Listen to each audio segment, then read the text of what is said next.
Selamat pagi semuanya dan berjumpa lagi dengan saya Suningsyu. Semoga berbahagia dan semoga sejahtera. Kita selalu sehat di dalam kebaikan.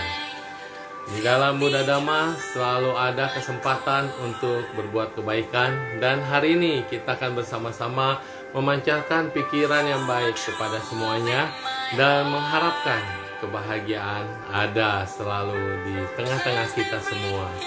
Terima kasih yang sudah hadir di sini, Koko Rasman, ya jauh-jauh di sana, semoga sehat. Dan Mami, Winati Kesuma Wijaya, ya Mami saya selalu mendukung anaknya dan melihat tayangan yang bermanfaat ini buat kita semua. Pada hari ini kita akan mengundang Bapak Dharma Putra, ya Diki Dharma Putra, ya untuk hadir bersama dengan kita dengarkan ini satu lagu ini. Lagu dari Buddhist Worship, Buddha Loves Me, ya. Good morning. Morning Suhu, apa kabar? Yes. Yes.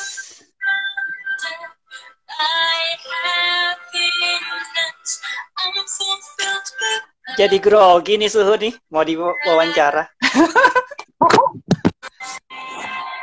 Ya, judul lagunya Buddha Loves Me dari Buddhist Worship. Oke, selamat siang semuanya dan kita sudah bergabung pembicara kita pada yang hari ini dari makhluk ruang angkasa dengan pasukan tempur kayak Ultraman. Betul Suhu. Kalau dulu kita zaman kecil Ultraman, Voltus, Iya. Voltron, begini semua. Wah kayaknya keren banget gitu ya. Gaban, ya pakai headset gitu ya. Terus naik kapal, kayaknya bermimpi dulu ya. Ternyata sekarang film-film itu yang digambarkan di komik, yang digambarkan di video, yang digambarkan di manapun itu sekarang udah ada barangnya semua. Kayak dulu Star Trek kan keren banget, Star Trek. Komputer kayak di tap doang, terus wah keren, ada handphonenya tipis-tipis, terus dipencet, fingerprinting. Sekarang udah ada barangnya semua. Ya. Jadi artinya barang yang diciptakan saat ini adalah muncul dari imajinasi, dari khayalan, mungkin dari inovasi orang, atau memang dari makhluk-makhluk ruang angkasa yang udah lahir lagi jadi manusia, dan mereka menciptakan barang yang sebenarnya udah jadul di tempat mereka begitu ya. Betul Suhu. Dulu lo masih ingat mobil apa ya dulu ya namanya robot yang mobil itu loh, bukan Transformer, tapi dulu itu zaman-zamannya jadul itu ya mobil yang bisa terbang itu loh. Mobilnya sayapnya terbuka begini. Jadi kap mobilnya terbuka sayapnya. Sekarang kan dipakai di Lamborghini dan segala macam itu udah ada. Iya. Dulu kan belum ada. Wah, dulu kita masih kecil banget itu nonton film itu setiap kali ditonton mobil terbang. Mobil buka sayapnya terbang. Woi. Sekarang udah ada drone. Udah ada helikopter drone. Iya Suhu, betul. Perkembangan maju ya. Sekarang perkembangan zaman lebih maju. Ya, jadi anak-anak itu kan kamu ngajak TK nih ceritanya. Jadi anak-anak itu boleh dong dikasih imajinasi, impian, coret-coret gitu. Dan mungkin aja terwujud. Sampai sekarang kan semua yang kita pakai, yang kita gunakan ini kan dari kayak film kartun. Dulu dimulai Flash Gordon. Flash Gordon, inget nggak Flash Gordon? Wah, ruang angkasa begini-begini, kapalnya digambarin gini-gini. Terus musuhnya itu dinasti Ming gitu, pakai Ming. Gue inget banget tuh Flash Gordon judulnya dulu. Nah, ternyata udah mulai ada film Star Trek, terus juga film macem-macem deh. Nah, iya, jadi impian orang zaman dulu dan sekarang terrealisasi. Oke, Diki, silakan kenalkan dulu. Udah rame nih yang mulai masuk. Kenalan dulu, ya sebelum. Ya, selamat siang teman-teman semuanya. Perkenalkan, nama saya Diki Dharma Putra. Nah, kebetulan saya nih teman bermain anak-anak ya anak-anak TK khususnya. Jadi ya memang ya indahnya anak-anak seperti itu lah. Ya banyak macam ya dari different background. Jadi banyak sekali anak-anak yang ya banyak macam-macam Itu orang ada tuanya juga temanmu. berbagai macam keinginan, motif dari anak-anaknya seperti itu ya, itu menurun semua ke anak-anaknya. Jadi ya bisa melihat banyak karakter anak-anak itu sangat apa ya, sangat baik sekali Karena apa? Karena ya mungkin karakter-karakter anak-anak seperti itu ternyata saya juga punya. Oh Jadi ini iya, pairing. Ya, jadi dari pairing gitu.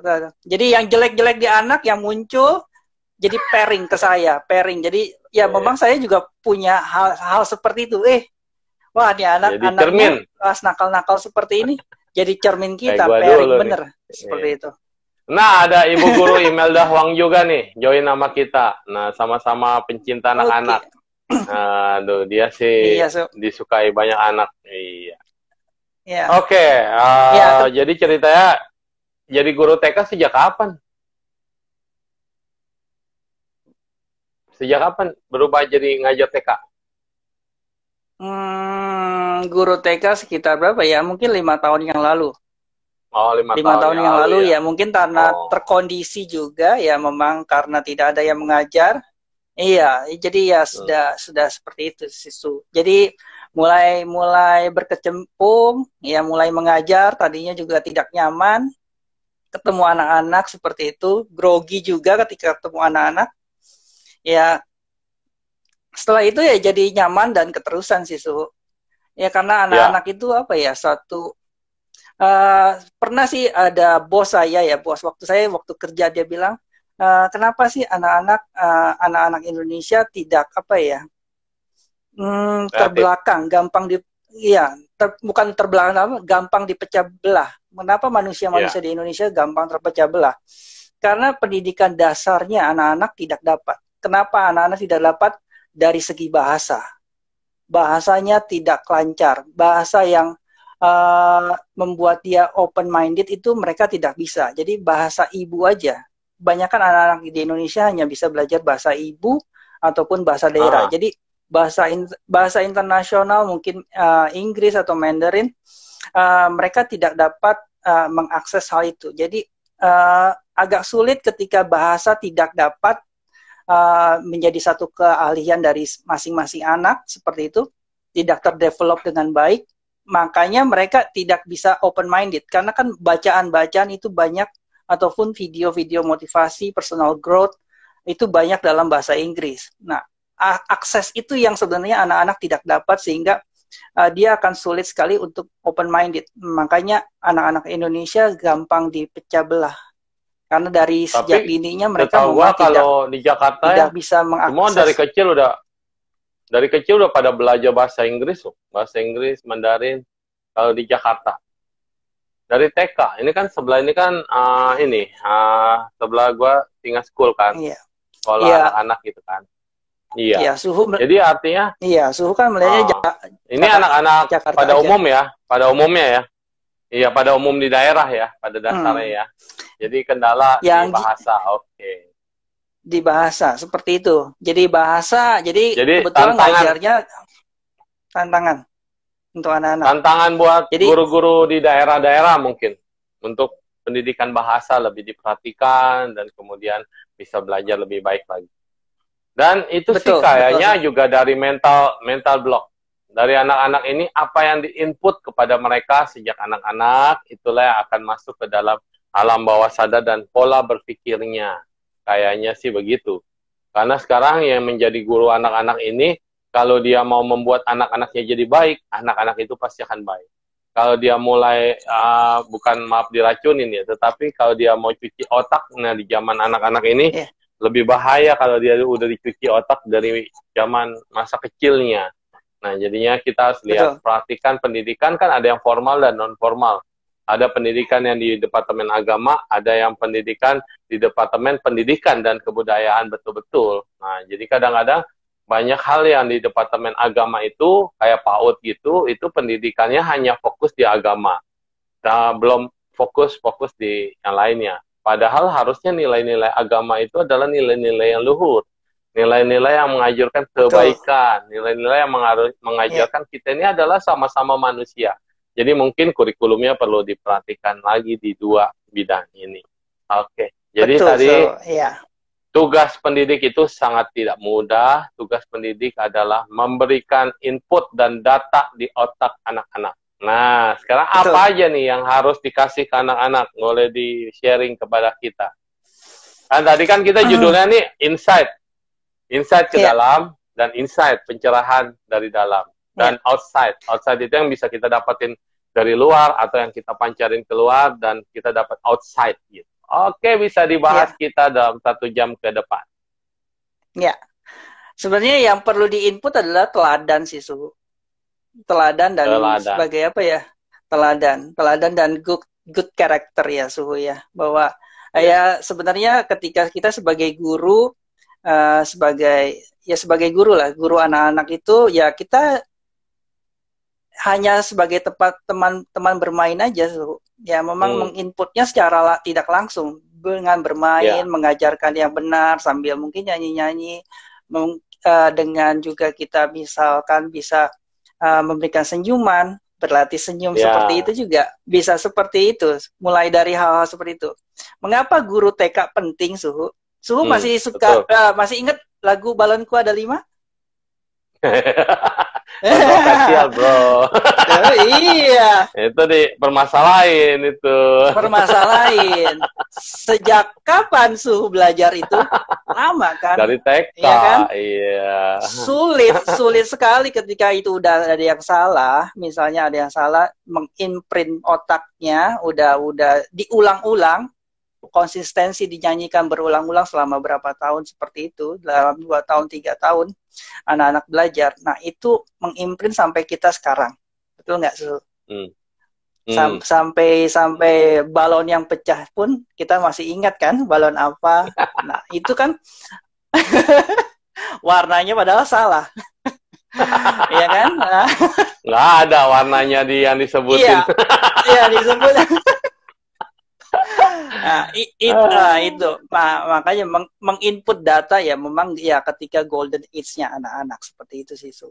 Dan kita kagak sadar ya dari dulu dinyanyiin ya lagu warna yang disebutin sama yang meledak kagak ada gitu. Dan dipegang erat-erat, udah meledak masih dipegang erat-erat.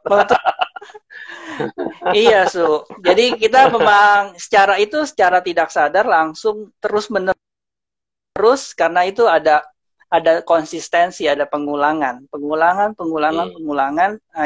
Jadi membuat seperti itu. Jadi kebanyakan sih memang guru-guru hanya mengejar target kurikulum. Nah, untuk pengembangan hal ini ya tidak kurang menjadi awareness dari para guru untuk memberikan pemahaman kepada anak-anak melalui pengulangan tersebut sih Su. Itu sih tantangan terbesar kita sebagai pendidik, bagaimana kita bisa mengulangi hal-hal yang baik bagi anak-anak. Ya kadang-kadang kita sendiri juga malah bisa marah atau bisa terpancing emosinya ketika ketemu anak-anak juga Su. Tadi aku habis ngajar anak SD kelas 4 kelas 5 kan.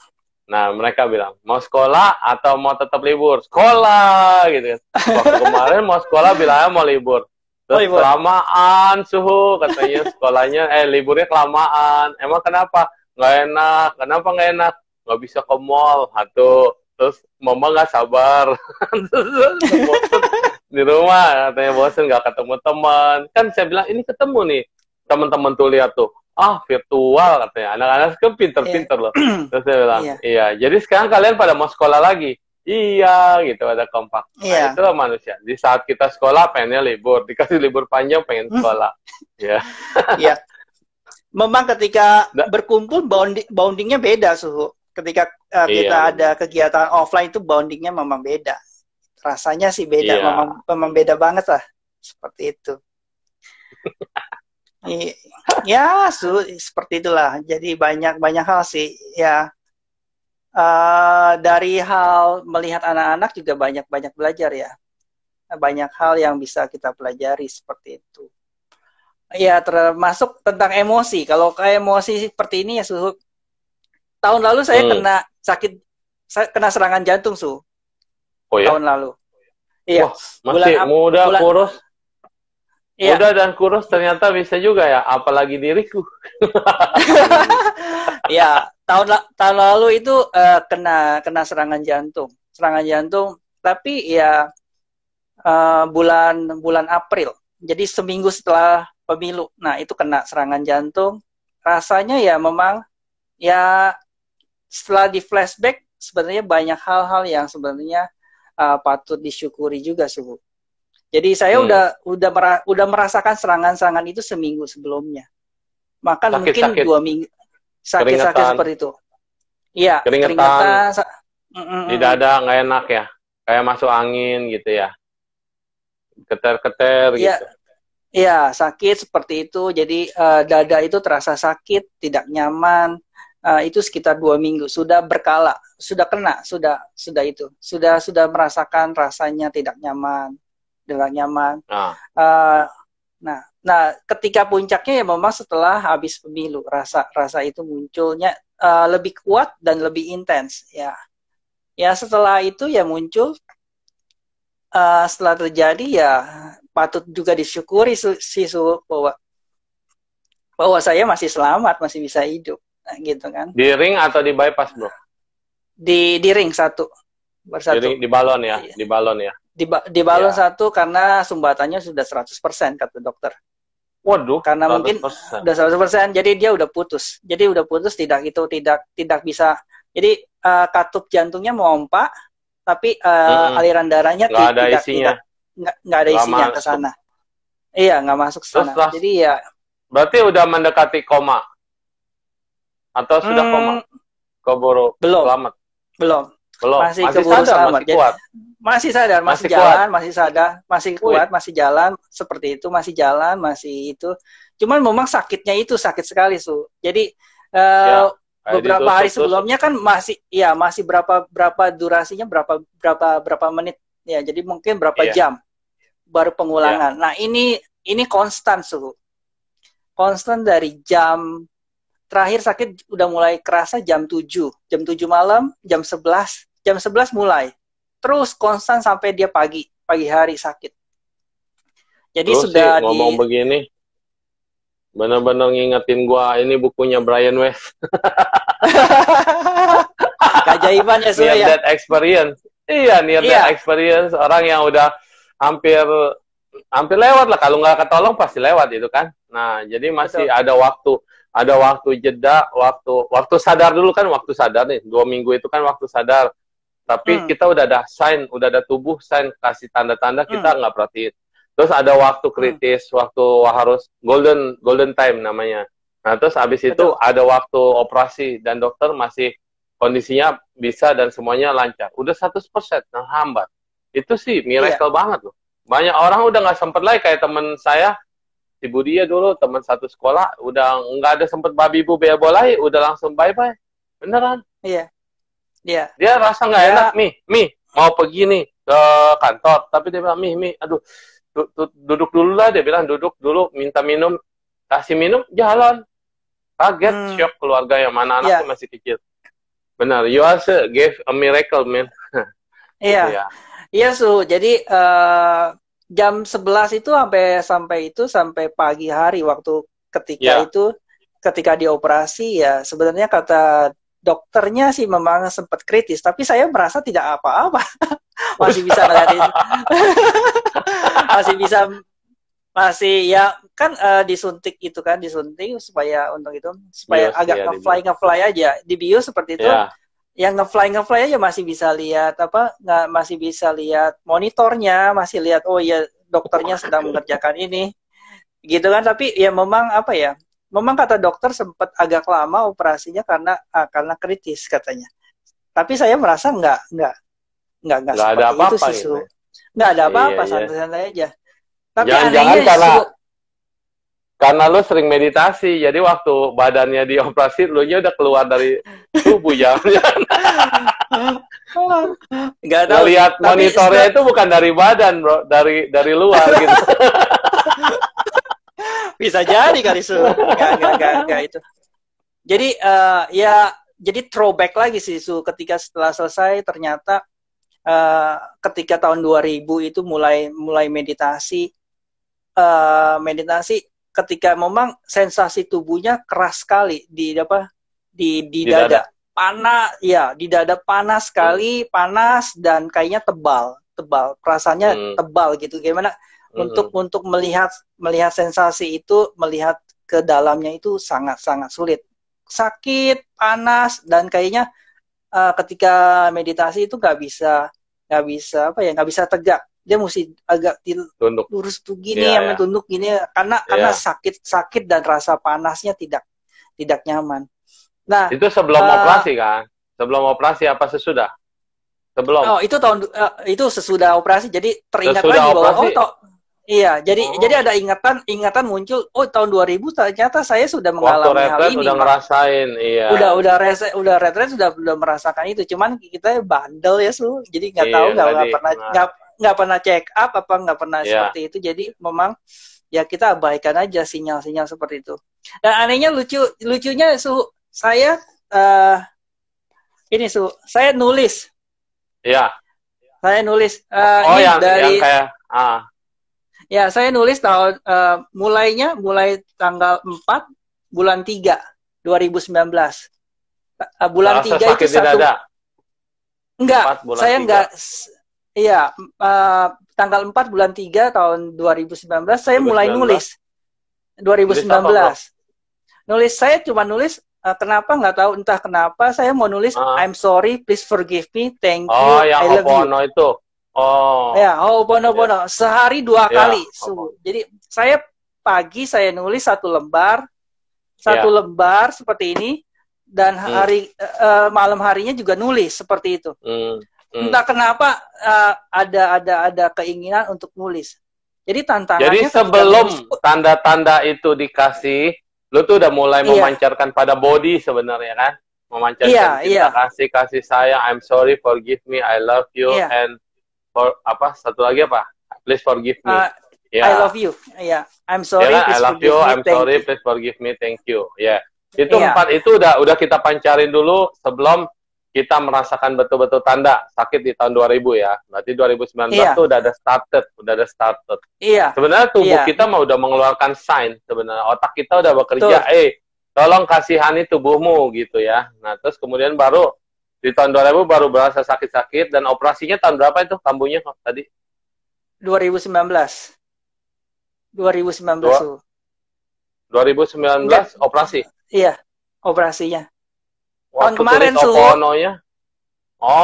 Jadi mulai itu saat sebulan sebelumnya, jadi tanggal 4 bulan Maret itu mulai nulis. Udah nulis. Kejadiannya tanggal 23 April operasinya. Jadi udah mulai nulis. Ya memang tantangannya kok nggak nyaman ya. Ketika nulis pun tidak ada perasaan apa ya, nggak enak, nggak nyaman seperti itu. Tapi tetap aja ditulis. Capek, kesel, apa segala macam, tetap aja saya tulis. Gitu. Jadi itu terus berlanjut sehari 2 kali, terus gitu. Dan efeknya kenapa bagus? Efeknya kita jadi kayak ada ikatan, bonding sama organ tubuh kita. Jadi ketika sakit, ketika saya pikirannya tidak bisa menghandle rasa sakit, tenang, nggak bisa tenang karena sakit terlalu, itu memang sesaat akan hilang. Tapi setelah itu masuk lagi ke sini, Om. Jadi langsung ketika di ICU, bukan di ICU, di UGD selama itu. Jadi UGD. Di ruang UGD dikasih obat selama observasi gitu sampai pagi, sampai dini hari, dari jam 11 malam rasa sakit itu terus sampai subuh. Nah, terus aja pikiran ini cuman hanya ngomong ini aja. I love you, forgive me. I'm sorry, please forgive me, thank you, I love.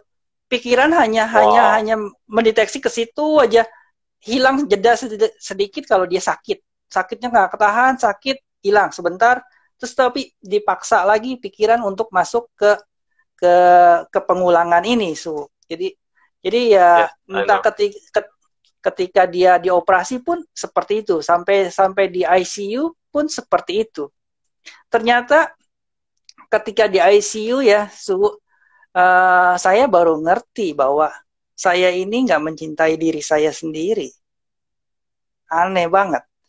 Saya merasa dikelilingi banyak orang, tapi saya nggak merasa dicintai. Nggak merasa gimana ya, mungkin nggak merasa dihargai, nggak merasa disayangi, nggak diakui, seperti itu. Ada perasaan seperti itu ternyata dalam Itu sekali gitu, di dalam beban deep beban-beban saya. inside.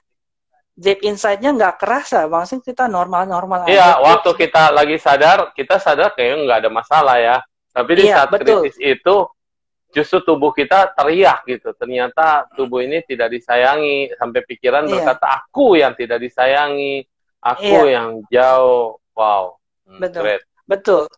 Jadi ketika di Makanya ICU, orang ya, gua rasa orang pada saat mau meninggal itu, di situ dia gelisahnya bukannya karena gelisah yang lain-lain, karena itu kayaknya gambaran-gambaran itu yang muncul. Beban betul, batin betul. yang beban batin yang tertumpuk-tumpuk keluar semua di saat-saat kritis. Jadi kebongkar semua. Lagi Iya, apa namanya, kalau bedah komputer tuh lagi lihat-lihat filingnya iya, lagi ketahuan bongkar betul. semua. Ya, Wow. jadi teman-teman ya baiknya sekali kalau misalnya tertarik dengan baca mantra, mantra apa itu mesti terus dilanjutkan gitu. Jadi Oh, ketika itu continue. Ya, kontinuitas itu ya. penting sekali sehingga itu akan memberikan apa ya, efek ketika mau meninggal, Kebiasaan. kebiasaan Achinakama, ketika mau karma kebiasaan. Ya. betul, ketika mau meninggal mungkin prosesnya akan seperti itu. Mirip-mirip seperti itu, Su. Jadi ketika di Untung lo ICU, iya, kontrak di ICU diperpanjang. kontrak diperpanjang, Su. Jadi ketika di ICU udah sadar, memang rasa sakitnya masih ada seperti itu. Istri saya bilang bahwa kamu beruntung loh bahwa banyak sekali yang mendoakan kamu. Teman-teman di Nah, komunitas, teman-teman itu banyak sekali yang mendoakan kamu bahwa dia nah. nggak, istri saya tuh nggak berhenti terima doa, support doa segala macam gitu. Ya. Baru saat itu seperti saya ada gelembung-gelembung gitu, so. Cinta. Bubble. Iya, Bubble bubble, love. bubble. Iya, Yes. ketika saat tiduran itu bubble itu masuk banyak sekali merasakan bubble-bubble itu sehingga akhirnya saya jadi nangis tuh. Ya. Karena Entah itu bubble kenapa mungkin. cinta, gelombang Hmm, cinta, vibrasi cinta, dan vibrasi doa itu memang dahsyat. Kayak dulu Kohandani tahu ya, yang ADS ya, hmm, Anggrek hmm, Damasarania. Jadi waktu sisi kritis itu, waktu kritis, dia justru melihat banyak banget gelembung-gelembung cahaya putih, hmm, emas, hmm. oranye, besar, kecil. Sampai waktu masuknya itu berasa set, set, sapu. Gua aja yang dengernya aja sampai merinding, bisa ngerasain gitu ya. Apalagi dia yang ngeliat gitu ya. Dia bilang Iya. bener-bener suhu, waktu itu pas suhu Kova masih doain pula di Hmm, samping hmm, ranjangnya. Tapi tiba-tiba hmm, dia lost antara consciousness, kesadarannya ini antara naik turun. Jadi ketika dia sadar hmm, lagi, dia rasakan dia banyak gelembung-gelembung karena semua orang komunitas doain. Makanya itu hmm. kekuatan doa nggak main-main. Bener yang kamu bilang. Jadi pada saat didoain itu dia merasa dari kanan datang, dari kiri datang, set masuk. Terus begitu masuk dia damai, hilang dia hilang. Jadi Hmm, sempat dia hilang. Tapi hmm, dia bilang dia hilang, bukan hilang. Dia rasa hmm. kayak dipeluk oleh cahaya, Iya, lapisan semua berlapis-lapis. Itu yang kau ceritakan, iya, kekuatan i- power of doa. iya, iya, Gue sih nggak seperti bisa itu. rasain, tapi bisa teorinya. Teorinya ya, mungkin belum waktunya ya. Jangan ngerasain dulu Iya, lah ya. Kalau udah ngerasain, udah mau mati. iya, iya, iya, Yes, iya, yes. seperti itu.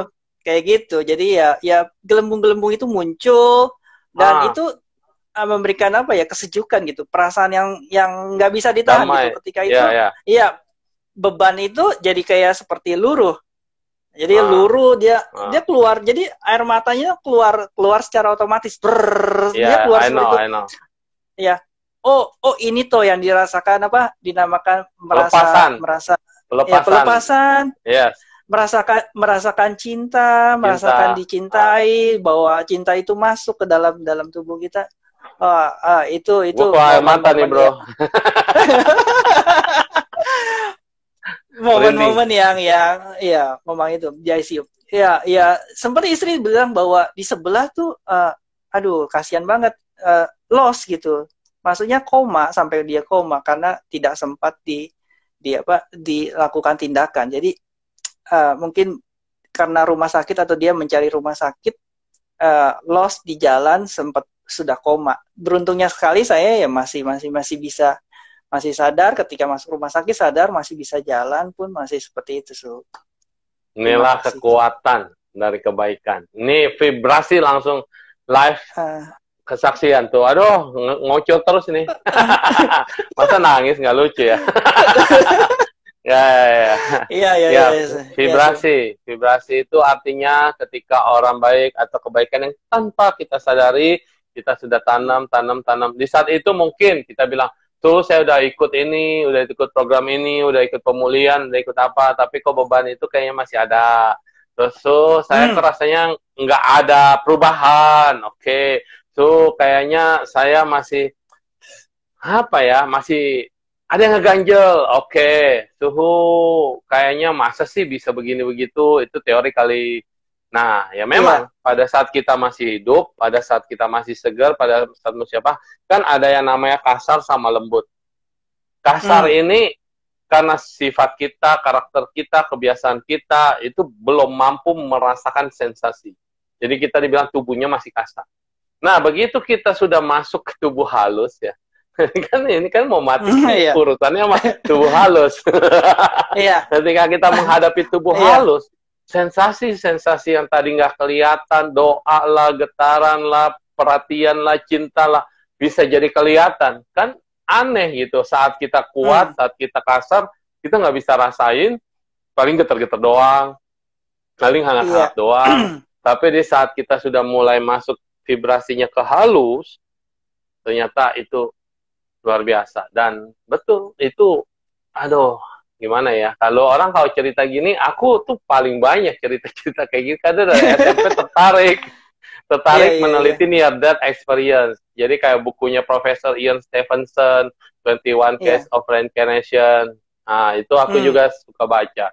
Bagaimana seseorang itu mau menghadapi kematiannya. Terus ada yang satu bukunya kupu-kupu, ulat berubah menjadi kupu-kupu, Momocung Pian Putih. Itu juga dari dokter ya, Tao Cheng Fase. Itu juga begitu ngerasain sampai dia karena dia kan nenpo. Kalau lu kan Ho'oponopono itu ya, yang I love you, forgive me. Kalau dia kan nenpo faman. Ya, Amitofo. Dulu sebagai dokter, dia sentuh pasiennya, dia sentuh pasiennya, dia doakan. Amitofo. Yang Katolik, yang Kristen, dia suruh bilang salam Maria, doa Maria. Lalu kemudian bayangin cahaya putih, lalu Maria, atau yang Kristen cahaya dan suara Yesus, atau apapun yang diyakini, yang Hindu juga demikian. Tiap hari pelayanan dia begitu. Suatu saat, dia tuh cuma tahu teori dan praktek yang tadi itu. Jadi bagi dia, itu adalah hal yang harus dilakukan. Tapi belum tahu ke dalamnya, insight-nya. Baru outside, dia memberikan.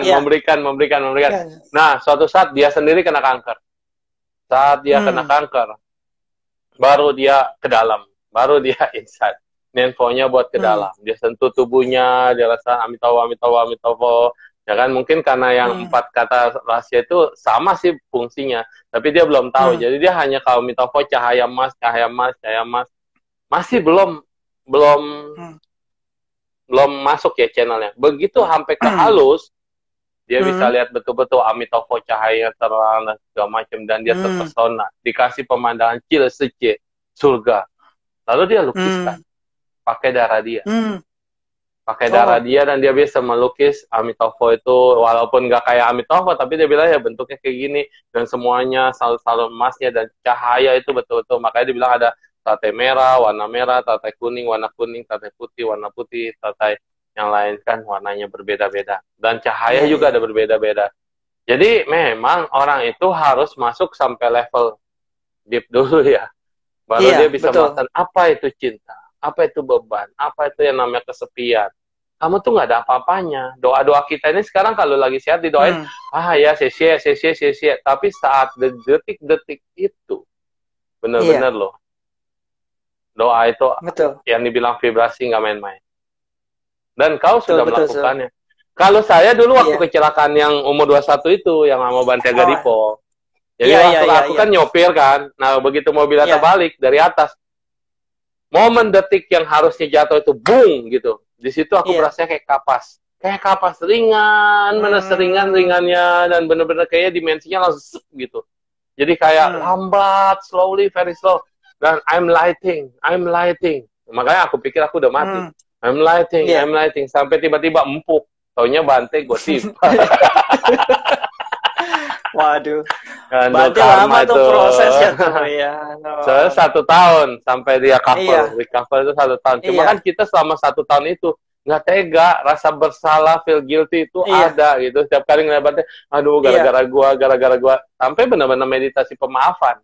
Saya memaafkan diri saya sendiri yang udah menimpa Bante. Perasaan bersalah itu harus dibuang. Iya. Itu rasanya baru enak. Inilah pelepasan yang sesungguhnya. Ada lagi pengalaman yang luar biasa. Ya, miracle, you get miracle, man. Iya. Iya, penyembuhan. Ya, setelah itu sih banyak sih ketemu-temu ya beberapa banyak advice sih guru dari Suhu dari beberapa guru. Jadi jadi ya bagaimana kita kalau ada satu guru dari Singapura bilang ketika saya cerita, saya entah kenapa saya tanya sama dia gitu. Dia jelasin cukup detail bahwa ketika kamu terasa seperti ini, fisik ini, kamu perlu juga ubah gaya makan kamu, gitu, gaya makan. Jadi itu juga penting. Walaupun gimana pun, misalnya kamu berdoa itu hanya untuk mental kamu, tapi untuk fisik juga kamu perlu lakukan adjustment, gitu. Jadi perlu ada penyesuaian juga. Jadi dia bilang karena kita berumah tangga. Kita yang penting adalah jeda makan kita 16 jam. Kalau para biku kan 18 jam. Jam 12 siang sampai itu kan. Nah, yang penting adalah jeda makan kamu ada sekitar 16 jam perut kosong. Seperti itu, Jadi perut kosong. Jadi setelah misalnya kita makan terakhir jam 6 sore, jam 10 pagi baru boleh makan. Dan itu pun half. Jadi nggak boleh terlalu banyak. Jadi kurangi porsi makan. Kurangi hal-hal yang hal yang manis-manis Kenapa manis, yang manis-manis? Ya, manis itu racun. Jadi racun. Terpenting adalah menjaga kadar insulin kita tetap stabil, dia bilang. Menjaga kadar insulin kita tetap stabil. Kenapa? Insulin ini akan membuat satu kerak-kerak di dalam pembuluh darah kita ataupun di entah di otak, entah di jantung, itu akan membuat satu kerak-kerak. Jadi kerak itu. Jadi aliran darah tidak lancar. Nah, nanti jadi kamu yang bikin hambatan sumbatan itu gula, insulin. Gula. Karena kita terlalu banyak makan banyak gula. Mungkin banyak makan nasi ataupun yang manis-manis seperti itu. Jadi itu yang kamu perlu kurangin, gitu. Itu yang perlu dikelola. Jadi untuk fisik kamu kelola dan kamu tetap meditasi katanya. Ya sudah seperti itu. Jadi ya membangun satu kebiasaan baik juga sih bahwa mulai membangun tadinya yang pola hidupnya berantakan, jadi ya sekarang mulai pola hidup kebiasaan yang baru.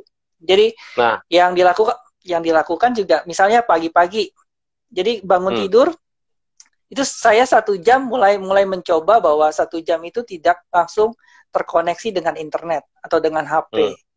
Jadi dalam 1 jam itu tidak bangun tidur langsung lihat HP. Iya, betul.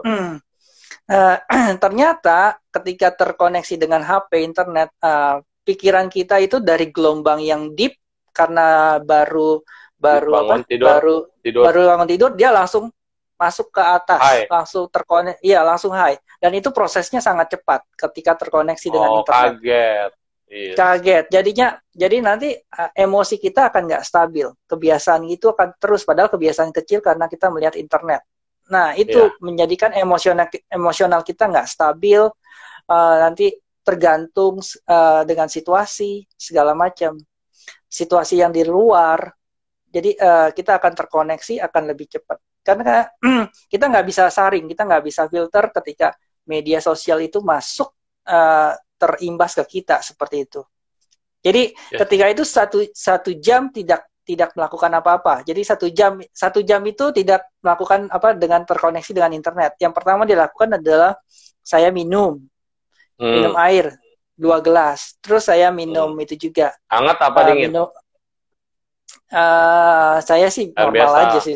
air Ya, air biasa. biasa. Iya, kalau Ya. kalau bisa sih memang air hangat, cuman saya agak malas untuk membuatnya itu. Terus yang kedua Termos saya lah, minum, termos. iya.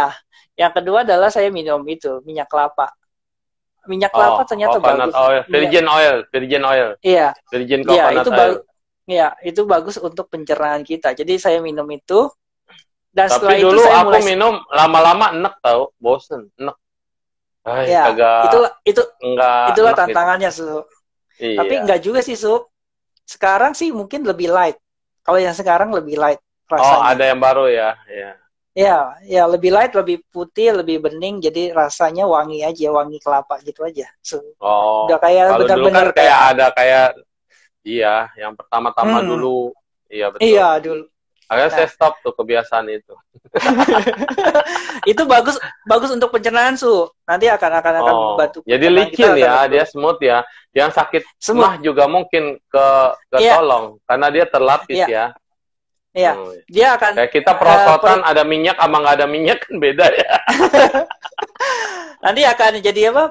Lambung kita akan lebih nyaman Terlapis. seperti itu. Jadi, Ya. ya, tidak akan apa ya, tidak akan sering kembung. Nanti yang banyak adalah kembungnya itu. Kembung akan berakibat gasnya naik, jadi menekan rongga Nah, jantung kita. baru kemarin kematian beberapa umat itu karena gastriknya naik.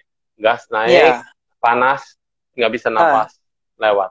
ya, Bener, betul. bukan karena jantung, karena yang lain iya, juga. iya. Itu juga yang sempat saya rasakan sih ketika mau gejala-gejala serangan jantung itu. Sudah sampai sini rasa panas tenggorokan atau di dada seperti itu ada juga merasakan. Jadi yang ketiga kebiasaannya adalah olahraga, olahraganya pagi-pagi nggak perlu lama-lama 10-15 menit santai gitu. Jadi mulai ini jadi yang kata Pak Om But jadi ikut itu ada dia. senam Tibet. Ada dia. Iya. Hadir nih. Katanya ngajar anaknya juga. Itu guru anak saya, katanya. Iya. Iya dulu. Yes. Halo Jena. Anaknya Jena. Cantik loh. Iya. Iya. Dulu seperti itu. Jadi ya sekarang 5 gerakan Tibet masih dipraktekkan ya. Iya, masih gerakan baru mulai lagi Tadinya dulu pernah seperti itu cuman ya males. Males, iya, off-nya emang lama. Susahnya kita nih harus ditakut-takutin dulu, kena attack dulu, baru kita mau lakukan. Si Om Bud tuh suka bilang, kalau kamu udah mulai begini-begini, ya udah lanjutin aja begini. Berarti itu tubuh lagi butuh kasih sayang, butuh pelukan, butuh apa, step-step tapping ini penting. Karena tadi ditambah dengan I love you, I need ini, Tepuchi, Jinlin, Yen Liang Wo gitu kan. Nah, ya itu. Benar-benar. Aku dulu setiap kali repet, anak-anak, kalau setiap kali puterin lagu ini, mereka bisa nangis. Ternyata ya itu, kita tuh rindu sentuhan, rindu pelukan. Makanya kadang-kadang orang Tionghoa itu, orang tua tuh anak udah gede, udah nggak pernah mau peluk lagi. Padahal itu salah ya. Betul. Iya, kalau bule itu sejelek-jeleknya bule, tetap ayah hugging atau apa, kissing gitu, kayak warm banget. Iya, bule itu begitu. Bagian treatment sih. Tapi orang Jepang yang nemuin Opono itu bukan orang Jepang ya. Kalau orang Jepang kan dia cuma high doang, itu jarang juga pelukan. Iya, orang Hawaii wajar. Kalau Jepang kan dia juga jarang sentuhan. Dia cuma nunduk gitu kan. Jarang hugging. Nah, orang Hawaii memang dari goyangan tarian. Iya, suhu seperti itu.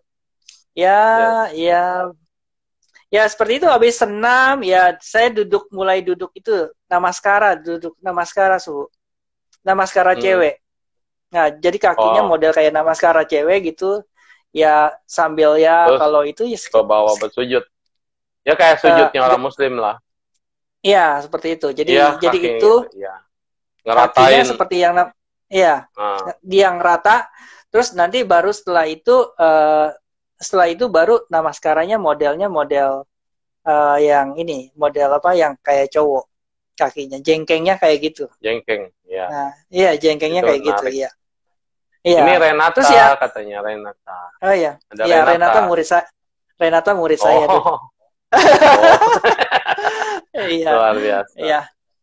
Terus yang Jadi ketiga adalah sebetulnya, yang ketiga, ya, tubuh yang kita ketiga itu udah adalah kasih sinyal, kasih tanda, dan kita sendiri harus perhatiin. Ya, oke, yang ketiga. iya. Yang terakhir yang saya lakukan itu ya nulis Keempat. suhu. Tetap tetap Keempat. nulis. Ya keempat nulis, tetap nulis perasaan kita suhu. Ya entah perasaan bersyukur, ya perasaan bersyukur, boleh perasaan bersyukur atau perasaan yang kita rasakan intens saat ini. Ya berarti kayak kemarin aku bilang, 2 buku, 1 tipis, 1 tebel lah ya. Itu harus Iya, dibiasakan betul. menulis. Dibiasakan Ya. nulis. Kalau ditulis di buku sama ditulis di notes handphone sama nggak, bro? Beda ya? Beda. Tetap harus Beda. ditulis di buku. Ditulis. Karena buku bisa kapan aja kita pegang, kita lihat, kita baca ya di pakai tangan. Kalau cuma ketik-ketik kayak WA gitu aja. Tekanan emosinya berbeda, Su. Jadi kalau saya perhatiin lagi, tulisan saya jadi beda-beda, Su. Membuat satu pola yang beda-beda. Jadi tekanan tulisan itu berdasarkan ada emosinya, ada ini. Muscle memory, Su. Ya, yang kan? Kemarin dibahas, muscle memory. Iya. Kesadaran muscle otak. memory. Iya. Jadi Profesor Renat Kasali itu ada bukunya tentang muscle memory. Right. Jadi kebiasaan, ada kebiasaan tentang kita untuk ini melakukan hal-hal seperti itu membuat tangan kita menjadi atau otot-otot kita itu ada kecerdasannya juga, ada kemampuannya juga. Iya, seperti itu. Jadi itu kalau Profesor Renat Kasali bilang. Renat Kasali ya orang. Pantas dia mukanya masih muda terus ya, padahal udah tua ya. Kan dulu gue SMA segitu, sekarang udah jadi suhu juga kayak dia tetap segitu loh. Iya, Renat Kasali ya salah satu profesor yang pintar, open minded dan tulisannya bagus. Itu, dan dia wajahnya juga bagus. Iya, betul. Iya. Baru kemarin ngikutin live-nya dia. Iya. Jadi ya muscle memory itu membuat jadi kecerdasan. Nah, nanti kalau masuk ke teorinya yang 10.000 jam yang Malcolm Gladser bahwa kita akan jadi yang buku Blink. Ya itu. Thinking without thinking. Ya. Nah, berpikir tanpa berpikir. Ya, ketika melakukan hal itu, muscle memorinya sudah otomatis, Jadi karena kebiasaan dilatih minimal 10.000 jam. 10.000 jam itu konteksnya adalah kalau kita mau mendunia. Ya, konteks para atlet, para apapun yang melakukan hal yang sama, latihan konsisten. 10.000 jam. Latihan 10.000 jam. 10.000 jam itu dihitungnya nggak boleh bolong, suhu. Jadi hari ini kalau hari ini 2 jam, besok 2 jam. Kalau kosong ya udah mulai hitung dari nol lagi karena tidak ada kontinuitas, tidak ada kesinambungan seperti itu. Itu yang kemarin dibahas, kalau main piano harus 10 jam sehari nggak boleh bolong. Sekali dia bolong 1 hari itu nggak dihitung. Berarti dasarnya dari sini ya. Kalau memang mau mendunia. Wow. Mau mendunia seperti itu. Jadi ini kita vibrasi kebaikan setiap hari loh, kecuali hari Minggu bolong. Dihitung nol lagi, Su. Dihitung nol. Apa-apalah, nggak apa-apa hitung nol, tapi yang 7 dihitung ya, yang 6 dihitung ya. Mengulang, nol lagi, ngulang, nol lagi. Ya. At least daripada enggak sama sekali. Yes, konsisten. Betul, konsisten. Rasanya konsisten itu terus diulang terus sampai seperti itu, sampai akhirnya jadi tangan kita punya satu muscle memory. Seperti nanti kebiasaannya kita sikat gigi ya, Susu. Iya. Sikat gigi, kalau kita malam tidak sikat gigi, rasanya tidak nyaman. Ada satu yang kurang. Jadi seperti itu. Nah, biasakan juga supaya sikat gigi pakai tangan. Kalau kita terbiasa pakai tangan kanan, kita sikat gigi pakai tangan kiri. Ganti kiri. Tapi saya baru melakukan ini improve, sikat gigi saya tangan kiri setelah beberapa hari makin jago. Improve. Ada peningkatan. Karena apa? supaya apa? Di situ juga Otak kanan di atau yang kiri? ya, otak kanan atau kiri itu ada neuronnya tersambung. Jadi dia akan tersambung bikin jembatan. Jadi semakin dia padat jembatannya, semakin saraf-sarafnya terhubung dengan bagus, nah dia akan lebih gampang keluarnya. Jadi akan lebih cerdas. Nah, ya kalau papaku dulu dia kan ada tangannya ada kena masalah ya dulu ya. Kan dia nulis petan kanan, bisul atau apa kaku tangan kanan nggak bisa nulis. Jadi dia latihan petan kiri.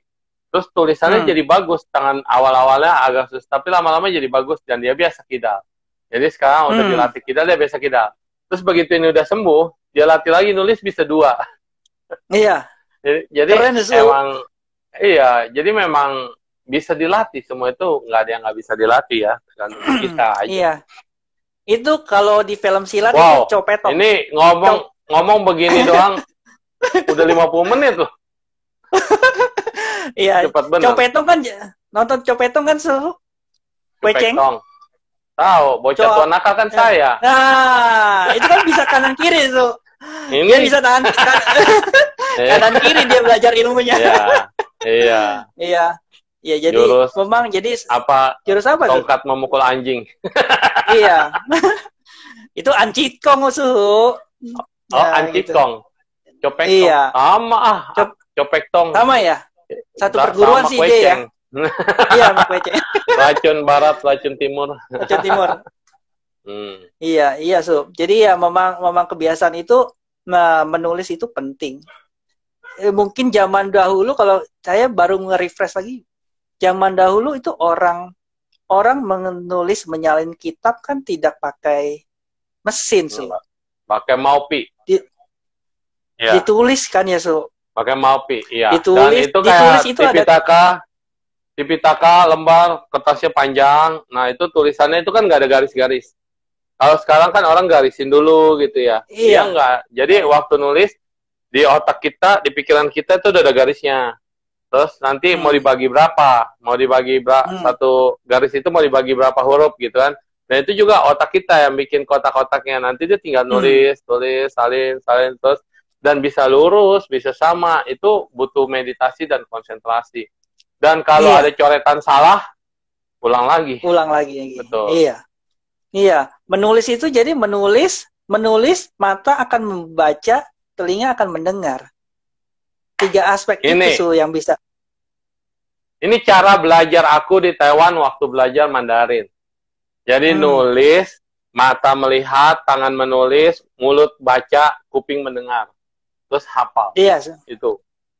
Aku kalau ngapal mau ujian nih, ditulis berulang-ulang, kertas kosong, tulis lagi, buang lagi kertas, terus kemana-mana ngapal, terus tulis, terus kadang-kadang cuma begini-begini doang. Karena Mandarin kan susah ya. Dan efeknya saya bekerja lebih keras daripada yang lainnya saat ngapal, tapi ujian gue 100. Ujiannya betul-betul 100, 90, tapi setelah ujian bro, lupa semua. pulang, hapus. Masukin memori baru, hapus, memori baru. Iya. Tapi inti-intinya kerekam. Inti-inti semua cerita dari apa yang kita lakukan itu kerekam. Betul. Kita nggak bakal lupa. Sampai sekarang nggak bakal lupa. Jadi betul-betul. Kayak Lao Tzu dulu suka, dia ditulis di papan tulis nih, berapa huruf, berapa kata gitu. Ada 10 kata atau 20 kata ditulis dulu. Terus bikin karangan. Wah, kalau soal ngarang, aku cepet banget. Yang lain pada mikir, aku mau udah nulis karangan. Wah, bahasa Mandarin loh. Pokoknya nyambung semua, ada. Udah jadi. Berapa halaman? 2 halaman bolak-balik. Wah, cepat jadi. Begitu jadi, Lao Tzu bilang, dari 2 halaman, bikin 1 halaman. Mampus. Aku ini pengarang. Aku ini penulis. Pengide, gitu. Jadi kalau idenya disuruh coret, sepute, nggak rela. Masa ini dicoret? Dicoret? Banyak ada 2 halaman dijadiin 1 halaman, tapi esensi cerita nggak berubah. Waktu mau nyoretin itu kayaknya nggak rela banget. Aduh, ini udah mikir loh, ini bagus loh kata-katanya. Coret. Dapatlah 1 halaman. Terus udah dapat 1 halaman, tapi harus tetap nyambung nih beritanya yang ngalir. Terus harus bilang, bikin 1/2 halaman. Ya ampun. Kan kalau dulu kita kan belajar mengarang, belajar menulis itu dari apa namanya, pohon karangan ya, dari tema, lalu dikembangkan gitu, bikin kerangka karangan dulu, terus itu. Oh ini terbalik, itu melatih dari 2 halaman ke 1 halaman, setengah halaman, terus 1/4 halaman, terus akhirnya dari sekian banyak yang kamu mau relain, buang, sama yang kamu mau tetap bertahan, pertahankan, pilih 1 kalimat. Ya ampun, dibalik begini. Nah, disitulah saatnya kita tuh jadi kayak melepas. Dan akhirnya pilihan, itu kalimat itu adalah pribadi kamu. Wow, baru ngeh gitu. Maksudnya, oh ya? Iya, karena waktu kamu mau ngelepas itu ya, yang mana yang dilepas. Jadi di sini belajar kayak mandala, tau kan? Bikin mandala. Bikin mandala, kan susah banget. Pakai tangan sampai ada yang bener-bener udah lihai ya. Titik ya titik, garis ya garis, bulat. Dan itu lama-lama Tibet itu dia luar biasa, sampai yang bikin pakai ada ujungnya, tapi harus pelan-pelan, teliti. Udah jadi, dikasih lihat gurunya cuma lihat gini, oke. Diacak-acak. Kan namanya dari pasir. Dari pasir doang itu, dari pasir warna-warni. Diacak-acak sama gurunya, terus kemudian set, masukin ke toples katanya semua. Kalau lo kagak ngerti, udah dibikin bagus begini mandalanya, sudah berapa bulan? 3 bulan katanya rata-rata mereka bikin 3 bulan. Udah dilihat karya yang terbaik, ujungnya dihancurin. Itulah ngerontokkan ego kita, betul kita. Betul. Kayaknya perlu ada tambahan waktu nih. Boleh. Soalnya kalau nunggu jadwal lo lagi lama sampai November. Ya. Kita sambung aja ya. Oke, pemirsa, waktu kita untuk session 1 ini cukup dulu, sekian, dan kita nyambung lagi setelah jeda kira-kira 5 menit habis saving berikut ini. Istirahat dulu 5 menit.